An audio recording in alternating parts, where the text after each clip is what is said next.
campaign. Hey, are you sure? Did I? Hey, how many times did you come during the campaign? You came like twice and we didn't see you again. Yes, you were too busy. As for Larati, she's a constant, but we didn't see her last week. Oh, okay. No, last week I was preparing for an event. And it was your birthday on Monday? Yes. Belated happy birthday. Thank you, Grace. All right. Why are you not invited today? It's not my birthday today. It's my birthday. I thought you were chopping the birthday cake. All right. So Belated birthday. when you bring the cake, you promised me. yeah. I said when I grow. When you go from where? When I grow, you should understand. When? When I grow, from next year I'll grow. I'll buy you a cake. All right, ladies, we're going to be looking at the issue on ground. That's the ballot boxes burnt in Ablekuma North. And we have a story here on ChannelOneNews.com. So let's go through it and we'll get into the conversation. The fire destroys Ablekuma North ballot boxes at Kwashiman cluster of schools.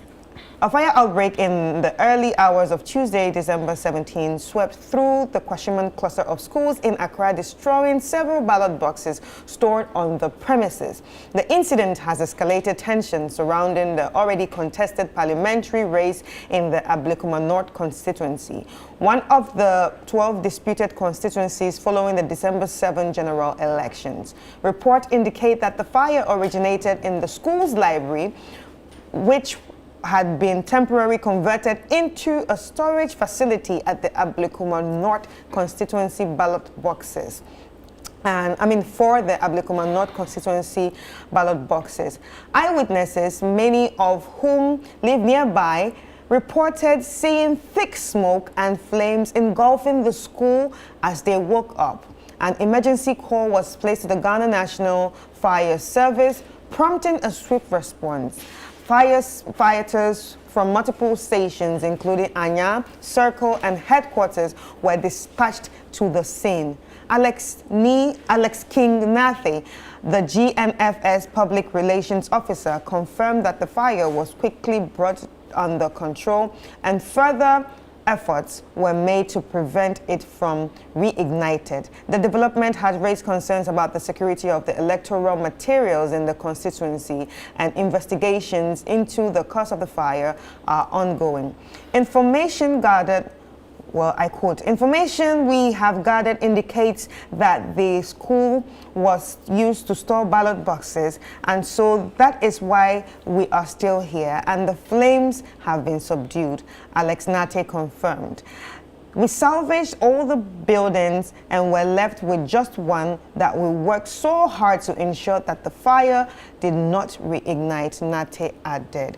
He praised the coordinated efforts of the firefighting team, noting the significant challenge they faced in containing the flames. The destruction of ballot boxes have amplified tensions surrounding the already controversial Ablekuma North parliamentary race, where the stakes remain high. The contest pits the NPP Nana Ekua Owusu Afriye against the NDC Irabina Obeng. Both candidates had previously claimed victory, further complicating the matter. Ladies, we have just read the article. Now it's time for us to get into the conversation. I'm going to start with you, Loretta. What's your immediate reaction to the destruction of ballot boxes in Ablekuma North? Good morning, Chris. Good morning. Good morning to our world. Yeah. And good morning to our viewers. This is something that needs to be condemned, on certain terms. You don't destroy public property. These are resources that were funded by our own money. We've gone through a peaceful election. Yeah. The way the whole process went has been generally peaceful, and I think we need to continue like that. Well, whatever happened, and I hope the police and the Ghana National Fire Service will do the needful and investigate this incident, and let us bring it to a logical conclusion. There's no point in burning, and it's a school. Burning a school that was built for the benefit of children in this in the community. Yeah. So it's condemnable, and it's not something that anyone should encourage or justify. Right. What's your reaction to this? Yeah, good morning to you, Laura, too. Belated birthday again. Thank you. And to my constituents, Ablekuma West, I just want to say thank you to them. I kept saying then that the place was green. And people didn't believe it because they felt that the MP there is so strong and powerful that nobody can take her out. But the people have proven that you can't take us for granted. You can't just come, promise us, and do whatever you think is good for you or for your party. It's the people we are voted to serve, and we should take a cue from that. Even the NDC, who has won the election. With this Ablekuma North thing, I think the night before it was, I was trying to look for it, I couldn't get it on Facebook. I saw a distress call on Facebook that people should move to Ablekuma North. He said, according to the distress call, national security is moving there and all that. And I was wondering what was happening. Going on? I don't know why the ballot boxes were kept in a school. Right. Is that what is supposed to happen, or they have an EC office there? But if it's a classroom or a school office, then I don't think it was right. Wherever it was taken from to that place, they should have returned it long ago before now. Because why should we put the school in danger? Or what if it had happened during the day when school was in session or when people were around? It's unfortunate sometimes we take things for granted. We always wait to destroy properties or kill people in the process before we see people talking about it. I don't know, but I tried asking and I couldn't get any answer as at yesterday. EC did not do well. Because if there are issues around that particular elections and you still decided to keep ballot boxes or election materials in a school, then they should be blamed for it. And whoever, I pray that investigations will get hold of who or the group of people who did this. No one has the right to burn down a public property. So if you say whoever, do you think it's a case of arson? You think it's not something that might have sparked from an electrical fault or something? What makes you feel like it's a case of arson? I don't think, for me, I don't think it's that. I believe that people are behind this and investigation should go. I doubt if it's any electrical. How come? So it's this coincidence is kind of sweet, if I should put it that way. And I don't think it is. I believe that people are behind this. For whatever reason, you don't have any right. I believe that when there are issues, according to the new CI, when collation is done, when voting is counting is done at polling stations, you can't go asking for recounting at collation centers. After that, you can go to court. And I believe that whatever the issue is, no matter how you feel about the courts, why don't you try it? So why go burn down properties? Students or pupils cannot be in school today because they don't have classrooms. Yes. And I don't know how many classrooms are gone so far. And it's not in our best interest because at the end of it, we have to use the taxpayers' money again to go build that school. So for how long are the children going to be at home? Likely we are going on vacation, but is it going to be fixed before they come back? That's after how bad it looks. Yeah, after look, it's a story building. Yeah. Is it going to be built before we come back from Christmas break? So it's actually very bad. It's bad. So we are calling on the police to investigate this and make sure that those who are behind this should be called to book. Right. So, Larat, what steps is the government actually taking to ensure the integrity of this whole 2024 election in light of this incident? Because it seems like a lot of things are going on, especially with the constituencies that haven't actually been officially declared, you know, because it's this and that every time. There's always a hustle and tussle and now fire. But Chris, let's put this subject in context. The credibility or the success of an election is not a call of government. Right. Government renders the support and whatever the Electoral Commission needs, but it's not the call of government. is the call of the various stakeholders within it. The EC is responsible for the process. The police is responsible for security. And in the run-up to the election, we had the IGP who leads the elections security task force because he's in charge of internal security. Right. So remember, it even occasioned the release of a statement from the armed forces saying that no military person should be at a polling station. Yeah. They're on standby to be called to come and help, because the police needs to draw in the other security agencies to augment their numbers, because they don't have the numbers to secure the over 40,000 polling stations. So we need to have that one clear. We had elections on the 7th of December. His Excellency Dr. Mahmoud Bawumia conceded the morning of the 8th as a good sportsman, and that must be emphasized, and he must be congratulated for putting Ghana first and keeping us out. So imagine if he had it with all that is going on right now. Yeah. Because what our compatriots in the NDC need to know is that the fact that you won presidential doesn't mean automatically you've won parliamentary. Fantiakwa, Suhum, and Akwetia was recollated, and that's how come it was declared for the New Patriotic Party. There are some 10 to 12 other constituencies that are in contention. The NDC went for an injunction against it. We saw the chaos. We saw the breaking of buildings, newly constructed buildings. We saw the looting of items.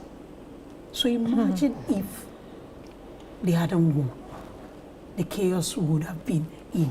And that's what gives me the background to say the police should investigate. Because we believe we've won Ablikuma North.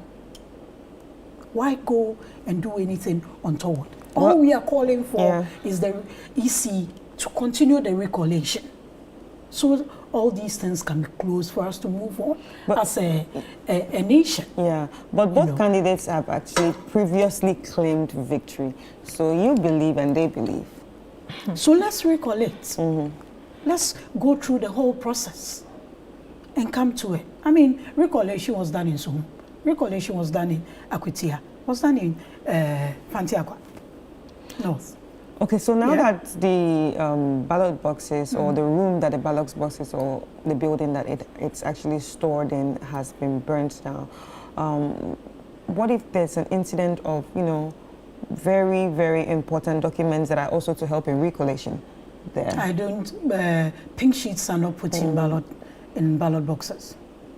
Pink sheets are given to agents of the various candidates, and that is what you take to that's what you use for your collation. And talking about security, you talked about all the stakeholders being part of this. That's the EC, the parties, the security, even the government being together to make this a success. Don't you think with something like this, especially for the fact knowing that these ballot boxes are stored in school, that there should have been some sort of security, guarding that place? The IGP should be telling us that, because he came out with an elaborate plan for the election process. I don't think you heard anybody coming to. We all commended him. Yeah. He had a lot of stakeholder engagements with the EC, other stakeholders. So the IGP should be telling us that. The police should be telling us what happened. Right. They need to investigate and let's get to the a logical conclusion of this. The fire service has come in. They'll definitely give the cause of fire.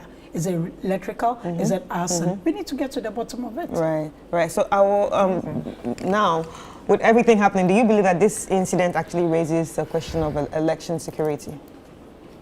It does, in a way, or to a large extent, because a whole lot of things happened. My sister said Alaji conceded. This is not the first time. 2016, John Dramani Mahama conceded before the EC came out to announce the winner.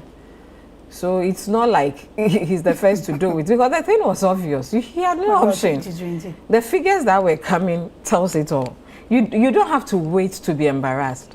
So it was good he did that, and some of us were happy for him, because I know that it wasn't easy. I doubt if he was even able to sleep, because on the election day I felt so sick. On the eve of election, I don't know, I ate some cake, and the whole night I couldn't sleep.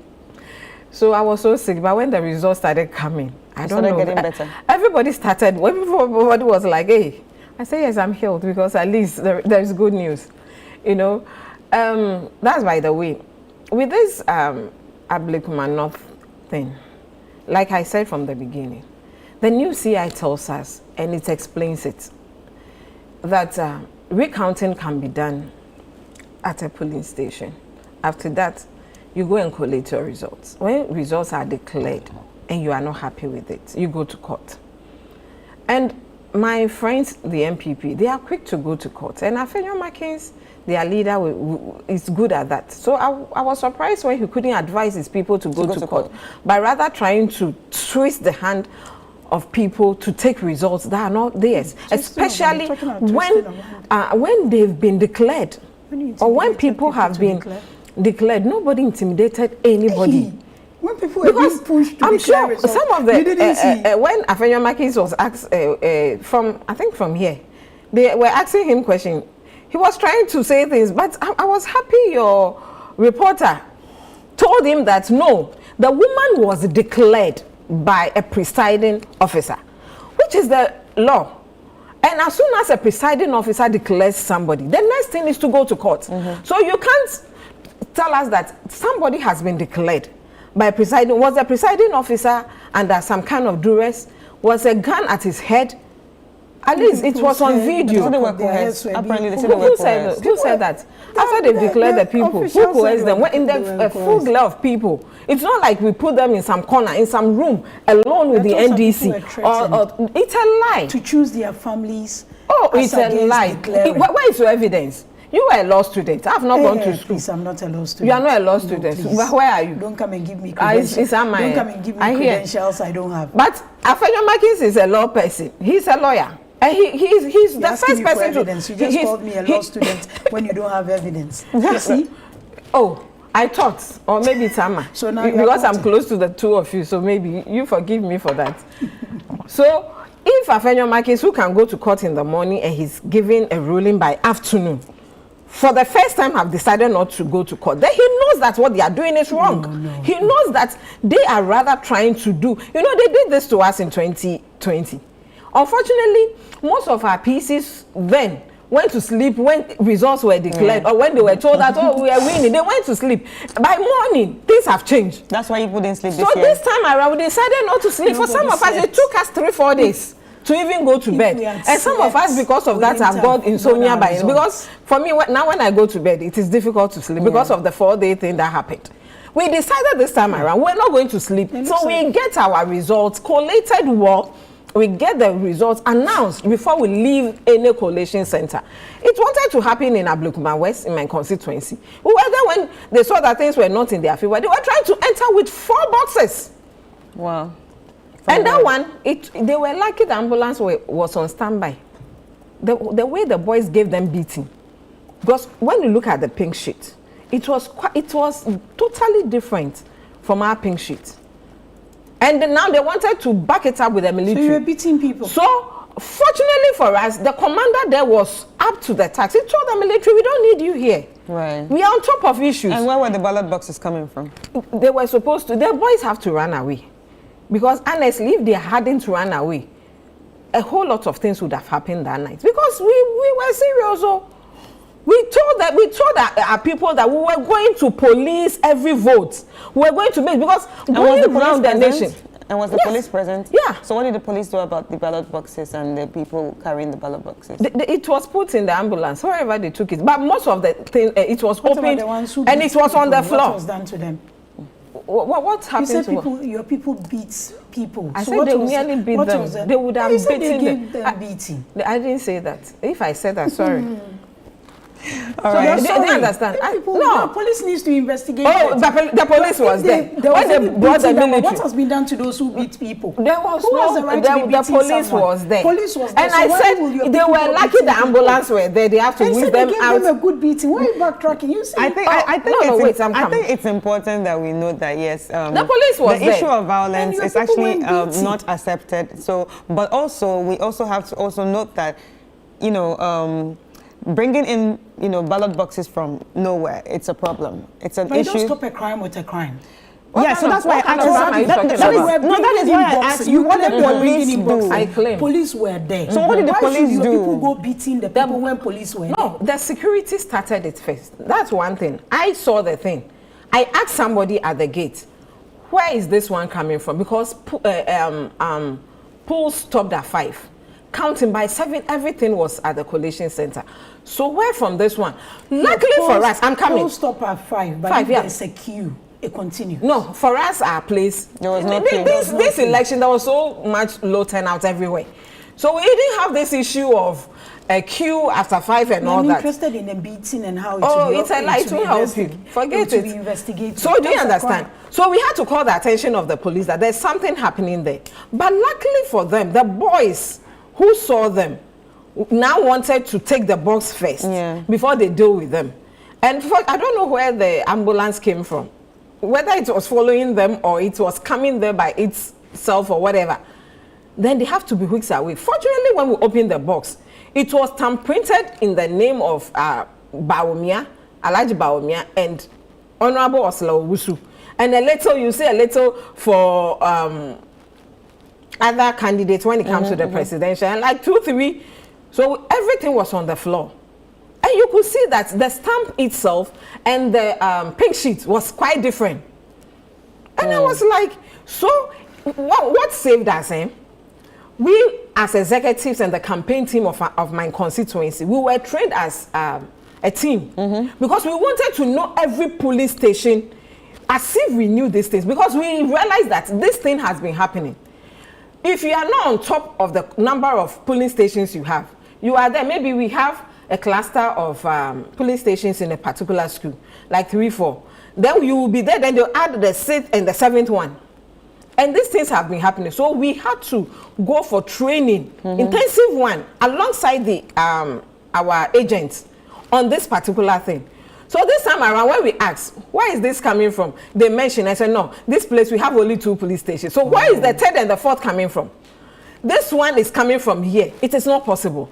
So you see, when it came to vigilance, we made sure that even the minute person who was going to be at the police station and the collation center were on top of issues. So that all these things, because we realized that for all these years, most of the elections were not won. They just come with pink sheets, and it's like, because we don't even know how many police stations we had there then, or where is this one coming from? Oh, okay, it's coming from this particular police station. So the figures, sometimes we are wondering, so didn't we have our people there? So in this particular police station, how many NDC people? You could see that. So we don't even have our branch members who are voting in that branch. Right. So some of these things, we made sure that we really trained our people for it, and we were just on top of issues. And this was the thing that saved us. All right. And you see, some of the areas that big figures used to come, this time it couldn't happen, because we made sure that. Said there was low turnout. There was a low turnout, yes. So any police, I'm coming, any police station I went to, how many people are you expecting here? We had our own already, but I wanted to be sure that these people too were not just trying to be kululu, if I should use the word.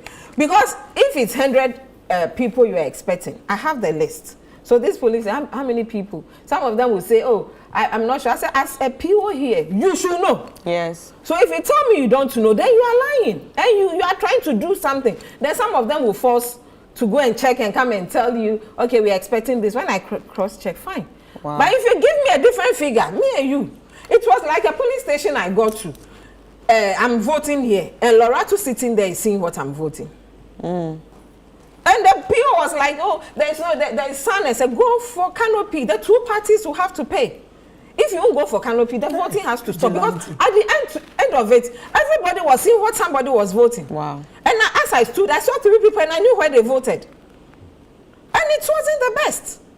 So everybody knows. So if I want to vote for a particular party and I see that this is my party person or this somebody I know, and okay, let me just give it to my people. Or wow. Like somebody who was caught on a video who didn't vote for himself. Anyway. You understand? Anyway. So it was all about vigilance. If you talk, well, I mean, you were vigilant. We thank God that for once you were vigilant, you learned how to collate and all it's that. not like we learned. But you know what? Let me tell you the secret of 2020. Let's take a quick break, and when we come back, we'll continue the secret about 2020. All right? There's no secret about 2020. I will tell you.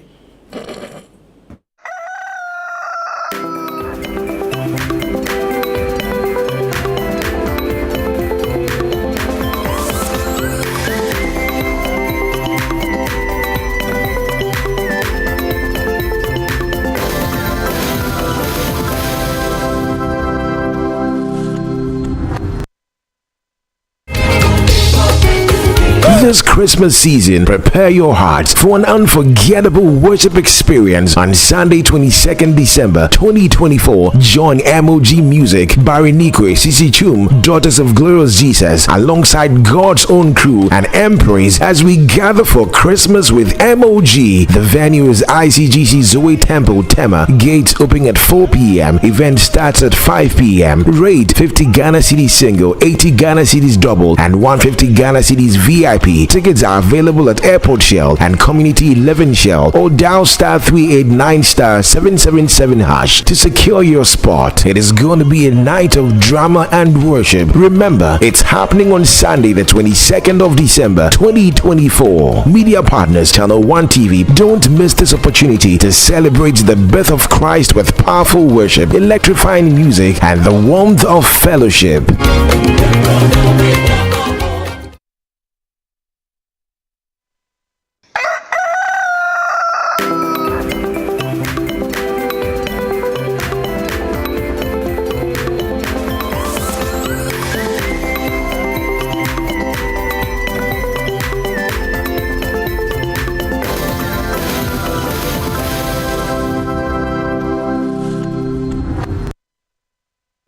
All right, you are welcome back, ladies and gentlemen. We're still on the news review segment, and now it's time for us to get to our second topic, which is the 2025 mini budget. We have Finance Minister absent as presentation of mini budget stalls. And we are going to read an article about that on citynewsroom.com. The minority in Parliament has expressed concerns over the absence of the Finance Minister and Majority Leader, which has delayed the presentation of the expenditure in advance of appropriation for January to March 2025. The vote on account is essential to cover government's expenditures for the first quarter of 2025 until the next administration presents its budget. Addressing the issue on the floor of Parliament on Tuesday, Minority Chief Whip Governance Agboja criticized the delay, calling it a troubling mystery with potentially serious implications for the outgoing Akufo-Addo administration. The minority has urged the government to expedite action on the matter to ensure the smooth functioning of the country's financial operations in the transition period. I quote, "We are here today again, Mr. Speaker. The Finance Minister is not here. The leader of the opposition side is not here. Nobody is telling us anything. I hope that there is no conspiracy to make it impossible for this to be taken until the 8th Parliament expires. There's no reason why a document in the possession of Mr. Speaker. The document is already here while there's nobody available in government to hear this. It's a mystery, Mr. Speaker. It's a mystery. Why did we communicate the document to Parliament if you are not ready to lay it? So, Mr. Speaker, I'll just leave it here. Let all people, workers in government, all workers in the country, and everybody who draws from the public purse be aware that the opportunity exists for the Finance Minister to communicate to Parliament this document of expenditure in advance of application. However, they have decided that for reasons known to them, they are not going to lay that paper. if we get to a point where we are not able to take this under the 8th Parliament, the blame should solely be on the doorstep of President Akufo-Addo and Dr. Bawumia and the Finance Minister. They should be aware that there are consequences in the Constitution. If you fail to discharge your duties and responsibilities placed on you as a public official and you fail to do it, there are consequences. They should be ready to face those consequences, he stated. Meanwhile, the Member of Parliament of Manhyia South, Dr. Machi Opoku Prempeh, denied claims that the government is trying to exert control. Instead, he suggests that there may be plans by the Finance Minister to amend the document onward for onward presentation. So, ladies, there you have it. Loratu, why was the Finance Minister absent during the presentation of the mini budget? I'll have to check on that. But do you think it lacks the commitment? But what you read from, what you read from Honorable Agboja, that's typical of the NDC, always crying wolf. What happened? They sat on the minority side yesterday.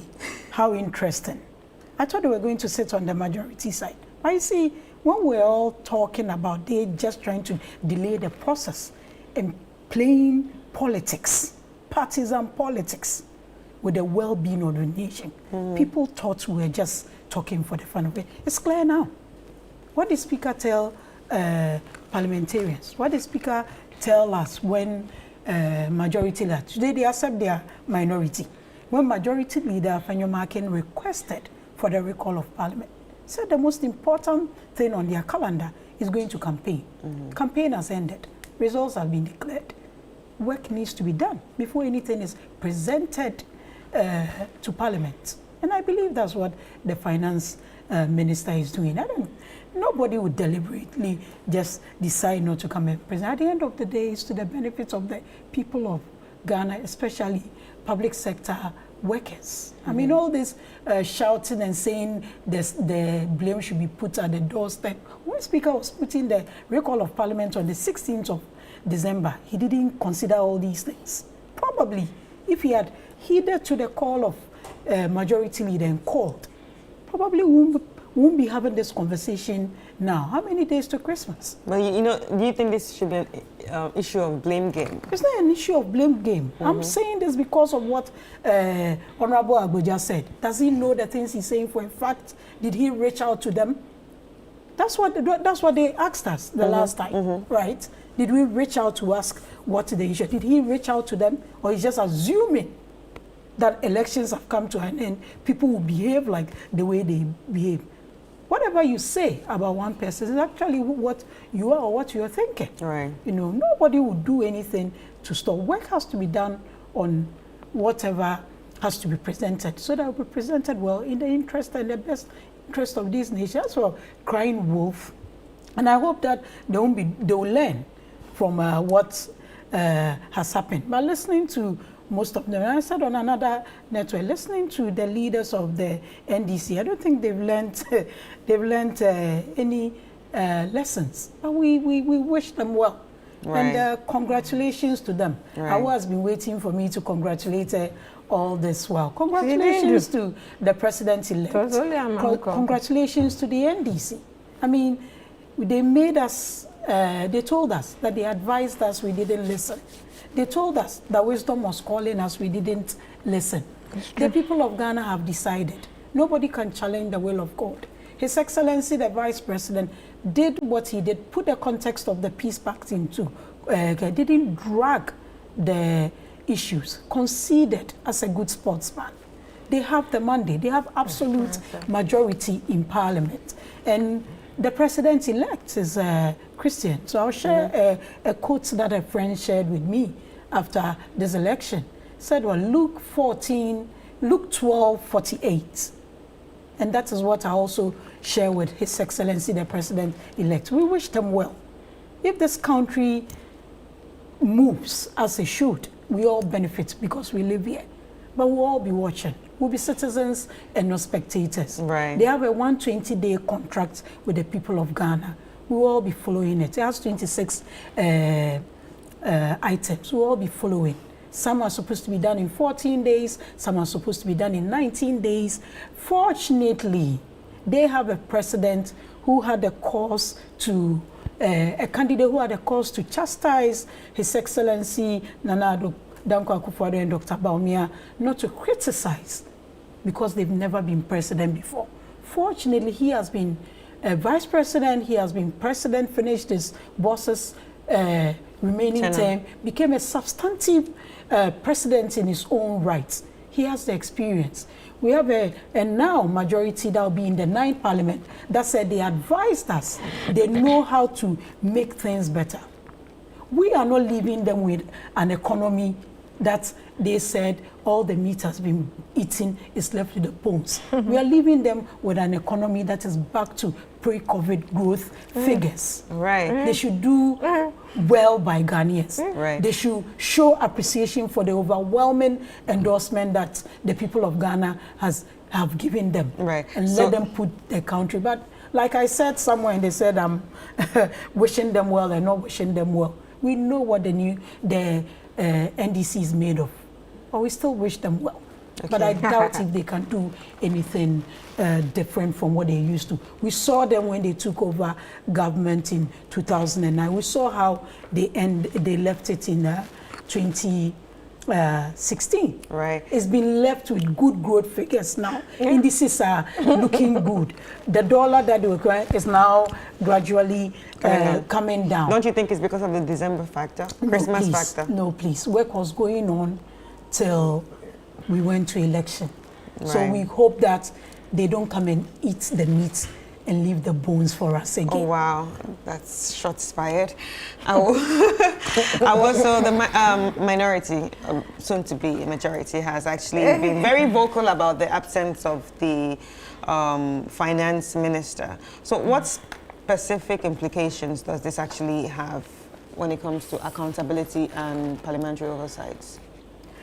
You see, sometimes we are quick to take positions without thinking of the responsibilities it goes with it. No matter what happens to you at any point in time, as a leader, you should always be up to the task.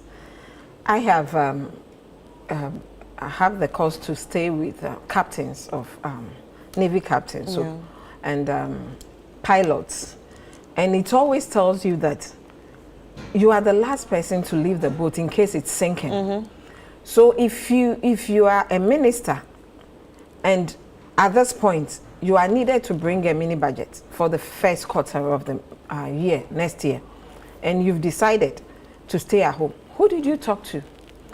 Is your leader not there? You couldn't have communicated, because from what Napo said, it means that they don't even know what's happening with him. Yeah. You could have communicated to your leaders in Parliament, or to the Speaker, or whoever the channel is, or whatever the channel is. Do that and let Parliament know that this is the reason why I can't come, or I'll be there this day or not. But you can't just decide to sleep in your house because things didn't go in your favor, despite the fact that you have a responsibility towards your people, and you sit at your house or in your office and you are telling us the economy is what? It's robust. You are leaving us. 2017, 2018, they were boasting. Things were well, forgetting that it's a foundation somebody built. And without a good foundation, you couldn't have done anything. Do you understand? You came saying that there was no doom solved, when you yourself knew that it was solved before you came. And you wanted to tout yourself as a leader when Amenyo is whatever, what was his name, the former energy, the outgoing Hohoi MP, what's his name? Is it Amenyo? Okay, if the name is not coming. He said that since they came, when he was there, they've not added any watt to the power situation. But because a foundation, a good one for that matter, was left for them, they were able to do well. It was after 2018, when the mismanagement set in, when they themselves were not doing things right. When the dollar now started flying from 4 cedis until now, they are telling us that it's coming down. From 4 cedi, you told us that it was bad, it was evil. We should bring it back. If it was good for you to do, it was easy for you, you could have done it. You wouldn't leave us with this mess. Haircuts that we have to come and now service. Loans that you were not paying. That was trying to even make the economy, that was not even holding. Because you were not servicing our loans. That you have left for this new government to come and do. But thank God that JM is saying that he will let Ghanaians know what they are living. He will open the books up. You knew it. You said you knew it. He will open the books up for them, for everybody to see that this is the mess they have created and this is what they have left for us. So that they won't sit back. Do you know Dumso is ongoing? Without any timetable. They will go back and come and sit there and start crying wolf and saying that, oh, but we told you they are bringing Dumso. I want every Ghanaian to know that Dumso in my area, that it's everyday thing. Ablekuma West, in my area, I don't want to mention my area because now security is not good. Seriously. Because we were chased on the election day. Wow. So I know what even the day after my chairman was chased in the constituency.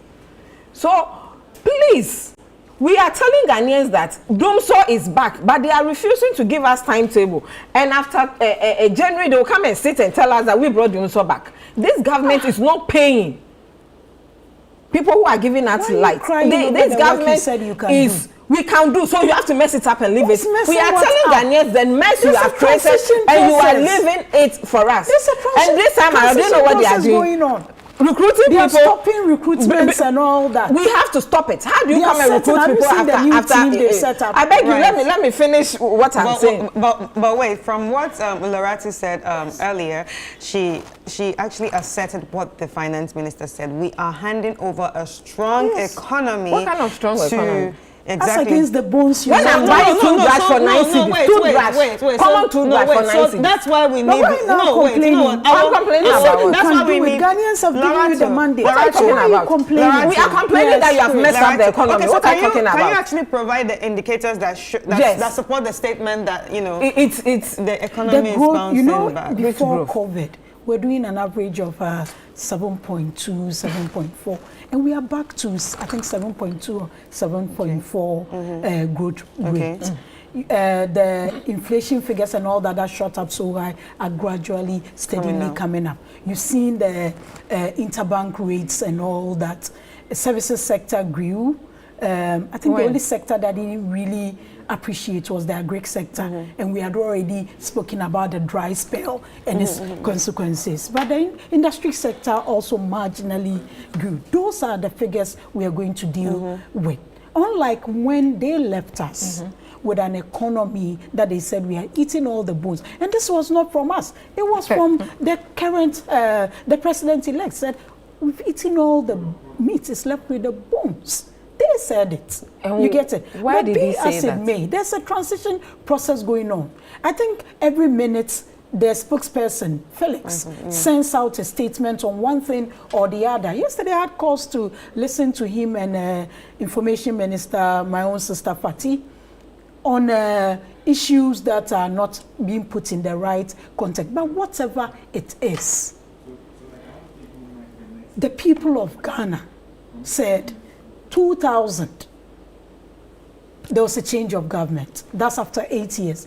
2008, there was a change of government. Then we're low middle income. 2016, we're in IMF with all kinds of, with the bones, as I put it, as it was put. We came in 2016. When we started saying that this is what has been done, they said, no, you said you could do it. Do it. Ghanaians have given you the mandate. There were times without number that I was corrected on set, not to refer to the former government, because we said we could fix the thing. We had all the, look, in the run-up to election, there was even this day that I had a friend call me, chastising me on an appointment that I knew nothing about. That was how angry people were, because of the kind of things opposition puts in the air. Today, Nana told today, us. Ghanaians have said that, look, in 2016, Yeah, you have 3 minutes, Ghanaians said in 2016, we gave you majority, 169 to government. You had executive power. 2020, they gave us a hung parliament. We saw the stress that we went through, even in approving basic things. Look at the 2022 budget. It was virtually a fight. You get it? All right. Now, So, Ghanaians say, what? All right, it's okay. Ghanaians are tired of you. Let me talk.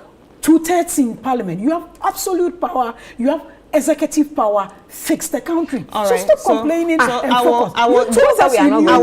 So do you actually believe what Dr. Mohammed Amin Adam actually asserted? Do you actually believe that they are giving why? And what are the indications that actually you are not servicing your debts, which will even make the economy robust? It is not. Our vice president told us then in opposition that economy is about our pockets. It's when you have money in your pocket. It's when he goes to Malata and buys kenke at 50 pesos and 1 cedi. Today, how much are we buying kenke and fish?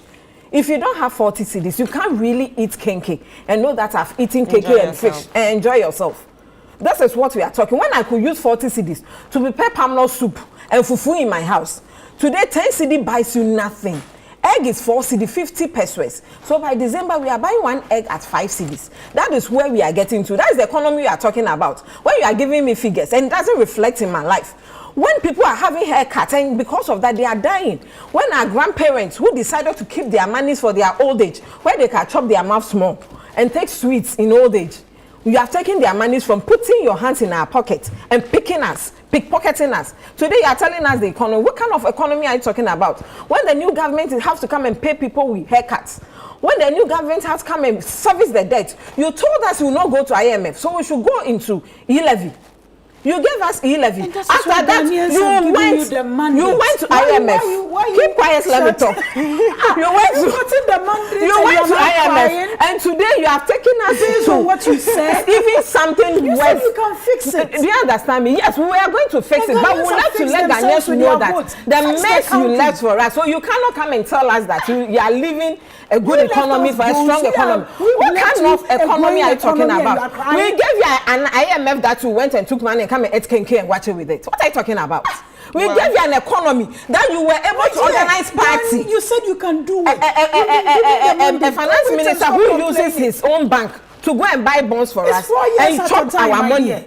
All these things, we are telling Ghanaians that they shouldn't worry. We have promised them, and we will deliver. But we'll make sure that we tell them what they have also done. All the loots, we say we are bringing oral. We said you can do it. Operation recover all loot, and we'll make sure that everybody will be accountable for their office or their tenure in this power. So Ghanaians shouldn't worry. Citizens, not spectators. You see, that's unfortunate words. A friend sent me a message last night. I said the past president, or this president, gave us this because it wasn't his speech. So he didn't even mean it. He didn't even understand what he said. So he made sure that if even journalists you are giving us were chased in this country because they decided to talk. When you told us to be citizens and not what? All right, spectators. No and we have the absolute. So you see, we thank Ghanaians. Let me thank Ghanaians, I beg you, for making sure that they boot you out because of your cronyism, mismanagement, the corruption, the stealing.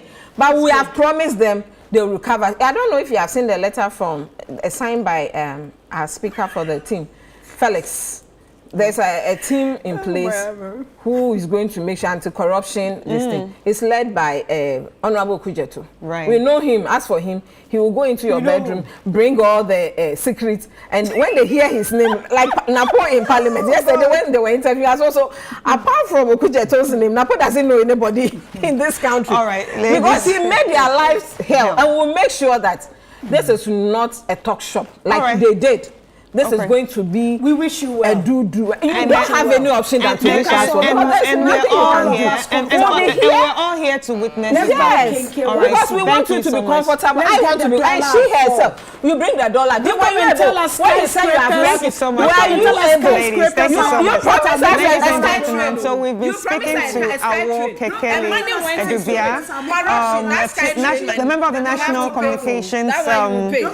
Sorry, ladies and Ladies. It's okay. Thank you so much. Thank you. Mind him. She thinks she's in opposition, but you are still in power. Don't forget. Though you have lost power, you are still in power. Thank you so much. Thank you. All right, Grace. ladies, we'll be speaking to Awo Kekele Edubia, who is a member of the National Communications team for the NDC, and Loratu Musasaka, who's also a member of the National Communications team of the NPP. It's been a very great conversation, even though it got heated at the end. It's always a friendly banter between the two ladies, so don't take it too seriously.